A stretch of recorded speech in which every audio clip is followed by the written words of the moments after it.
কোথা থেকে এসছে? বসিরহাট থেকে আসছে। বসিরহাট থেকে। আর যে নারীদের উপর অত্যাচার হয়েছে, ওখানকার জনগণের উপর অত্যাচার হয়েছে, সেই বিষয়ে আপনি কি বলতে চান? এটা দুঃখের কথা। দেখুন, স্বয়ং দুর্গা যেভাবে প্রতিবাদ করেছিল ওষুধের বিরুদ্ধে, সেই প্রতিবাদটা আমরা নারী শক্তির মধ্যে দেখতে চাই। এর থেকে বেশি কিছু বলার নেই আমার আর। আপনাদের ওখানে কি ভোট দিতে দেয় সুষ্ঠুভাবে? আমাদের বসিরহাট প্রপারটা আশেপাশে একটু ভোট দিতে দেয়, তাতে ইন্টেরিয়র এলাকাগুলো ভোট দিতে পারে না। তো এবছর যদি সুষ্ঠুভাবে ভোট দিতে পারেন তাহলে কি কোন সরকার গঠন করবে? সুষ্ঠুভাবে মানুষ যদি নিজের ভোটাধিকার প্রয়োগ করতে পারে, ভারতীয় জনতা পার্টিকে হারাবার ক্ষমতা কারুর নেই। পায়ে হাত দিয়ে নমস্কার দিচ্ছে, তা মানে কি উনি ভগবান? পৃথিবী জুড়ে একটি ভগবান পেয়েছে এবার, নরেন্দ্র দামোদর দাস মোদী।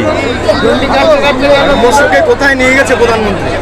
ওনাকে দেখার জন্য ডন্ডি খাটতে খাটতে যায় মানুষ, দেবতা ছাড়া সম্ভব না।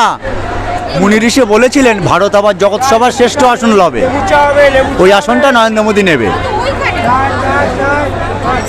স্বামী বিবেকানন্দ স্বামী বিবেকানন্দ বলেছিলেন, আর তেনার কথা মিথ্যা হবে না।